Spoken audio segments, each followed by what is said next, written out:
Hello everyone, I'm Mr. Mize here with the Spring Anchor tutorial series. Today we're going to be looking at Academic Writing 101. So here we go.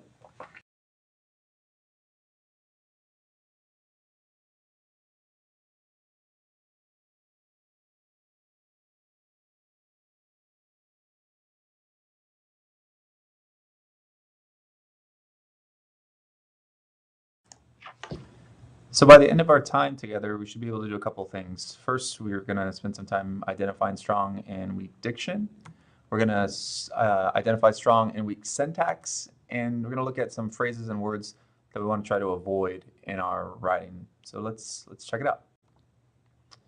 Big picture thoughts, a couple things is really important that our goal in academic writing is to demonstrate your knowledge of a topic. Your goal is not to pretend to be something that you aren't.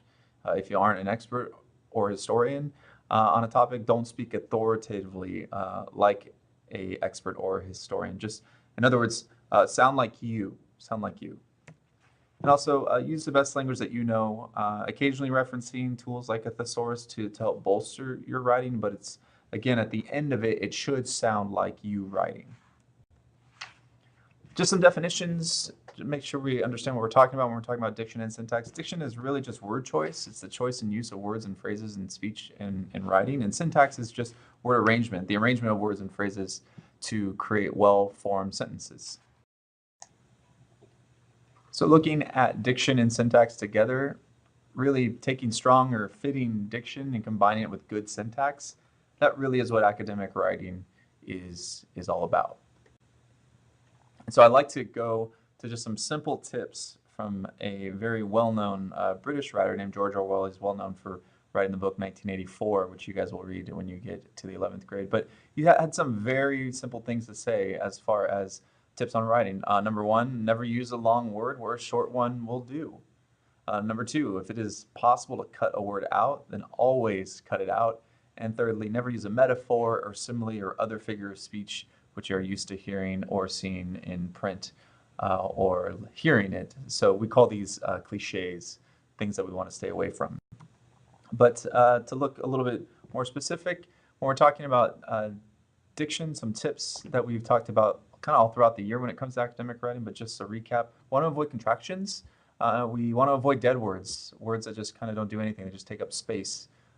Thing, something, anything, nothing, stuff, very good, bad, just words that aren't really helping our writing all that much. And then we also kind of mentioned this earlier, avoiding extremes or overstatements, using language like always and never or forever annihilated. Just got to be careful not to say too much because it just sounds overly dramatic. And assumptions. This is very common to see in student writing.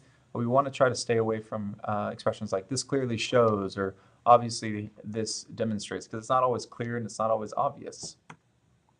And lastly, this is something we've talked about kind of since the beginning of the school year, using sentence starters like this quote shows or this quote explains or this quote supports, completely unnecessary. We don't need you, the writer, to tell us it's a quote because that's what the quotation marks are telling us. A couple other things, avoiding talking directly to your reader. So saying things like the reader can see that, or even using numbers. This is a real interesting topic. If you're talking about the numbers 1 through 10, then you're going to write the numbers out, as in like using letters. But if anything above 10, so 11 and on, you're going to actually write the numeric value of that number.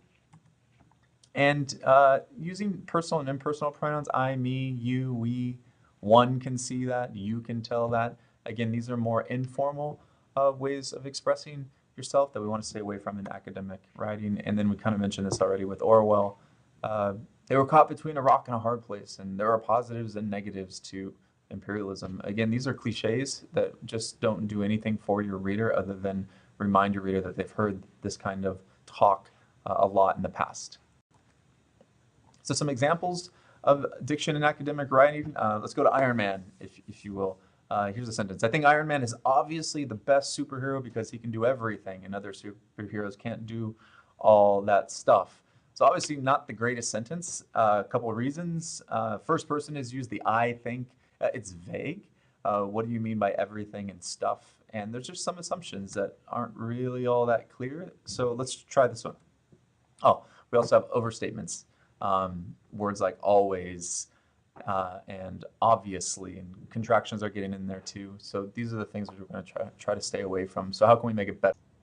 So let's look at a revised draft of that sentence. Because of Iron Man's high-tech capabilities, he has unique abilities to adapt to a variety of situations, making him a more versatile superhero compared to others such as Thor or the Hulk. So instantly, improvement. We see there's no first person, there's no I think, there's an opinion there, but it's an informed one, and you don't even have to use the personal pronoun I.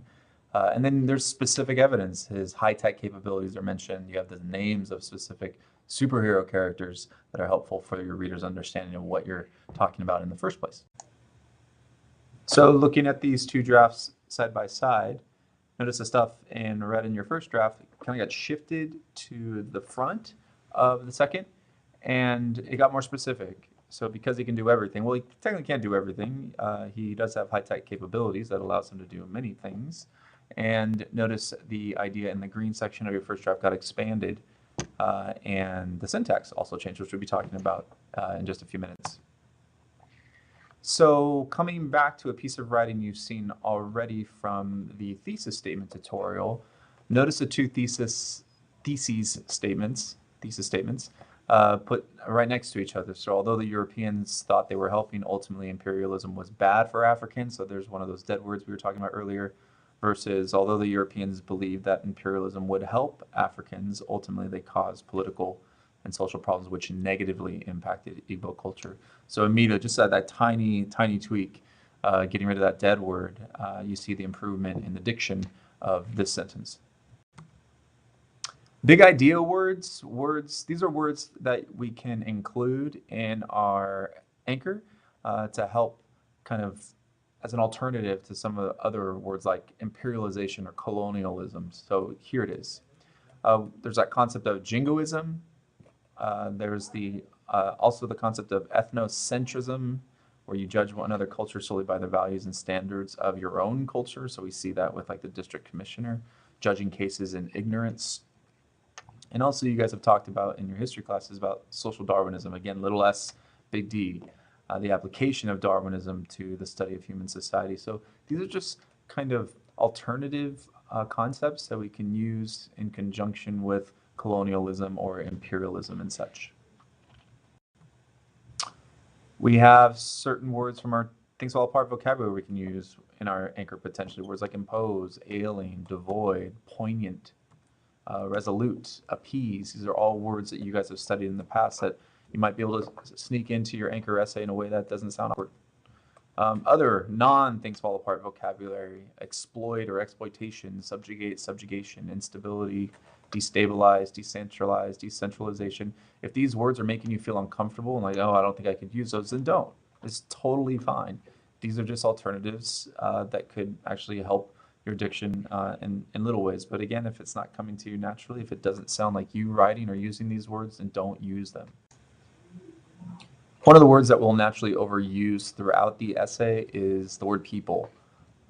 People in Africa, the people, Europeans, or even the Europeans or the Africans. And what you're looking at here is just a list side by side of different potential synonyms you can use when you're talking about the Europeans and then also when you're talking about the Africans, just to kind of break up that repetition that will naturally happen when you're addressing these two main sides in this essay. Moving on to syntax. Remember, syntax is really the arrangement of the words, and with syntax, like diction as well, there's no one right way to write a sentence. There's multiple ways. And also keep in mind that we all have writing habits with syntax that we naturally fall back on when we write. And we normally don't catch diction or syntax issues until after our first draft is written. So this is kind of stuff that will become part of the revision discussion because we don't normally pay that close attention to syntax when we're doing initial drafts. We're just trying to get the ideas down on paper. So here's an example to the question. This was one of the prompts that we looked at in Things Fall Apart. Why are things falling apart for Okonkwo and the Igbo people at the end of part 2? So let me just read this first draft to you. As he was drawn by the Christian's music, the music seemed to answer a vague and persistent question that haunted his young soul, the question of the twins. crying in the bush, and the question of Akumafuna, who was killed. Without the arrival of the Christians, it is likely Noe would have remained a dutiful son to his father.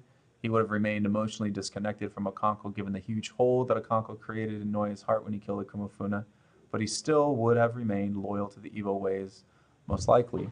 Now, a couple of things. Notice the repetition of words music in close proximity to each other, and I got really excited about this expression or this phrase, would have remained. Noe would have remained. He would have remained, but he still would have remained. Obviously, it's like a broken record or CD. You don't have a broken MP3. Never mind. So that's something I did not notice when I first wrote this. I was just writing it, and I thought, oh, that's a problem. There's unnecessary repetition going on, and I want to change that up for the flow of my writing. And so let's look at the second draft. Noe is enthralled by the Christians, and it is their music that seemed to answer a vague and persistent question that haunted his young soul, the question of the twins crying in the bush, and the question of Akumafuna, who was killed. Without an alternative religion, it is likely Noe would remain a dutiful son and a member of the clan. He would stay emotionally disconnected from Okonkwo, given the hole Okonkwo created in Noe's heart when he killed Akumafuna, but he would still continue to embrace the evil way of life. Now, the information is essentially exactly the same, but you'll notice some small differences. We got rid of all the he would remains. We got rid of the repetition of music into he would stay, or he would still continue to embrace the evil way of life. So those tiny tweaks really can help. Again, we won't look to make these changes really until we have that initial draft done. Some other syntax tips, the importance of mixing it up, having sentence variety. We've studied the different types of sentences, simple sentences, compound sentences, complex sentences, and compound complex sentences. If you need to actually hit the pause button on this video to kind of look at these examples and review the differences between these types of sentences, feel free to do that now. But really having sentence variety is important for a practical purpose, because if you don't include a variety of sentence types in your writing, then you're going to sound very robotic. And we know that we don't want to sound like robots. We want to sound like humans with thoughts that are flowing smoothly. So be mindful of the sentence variety that's happening as you are writing your anchor. And in conclusion, diction and syntax are sometimes tough to catch. It requires a much closer reading of your writing, but it can make all the difference. And also use the tips provided to revise. When revising, make sure you're willing and able to revise your writing. Don't just change words around. Be willing to change the structure and types of your sentences. And remember, it's important at the end of this that you sound like you, and following these tips and strategies can help that. So thank you very much. Hope that was helpful.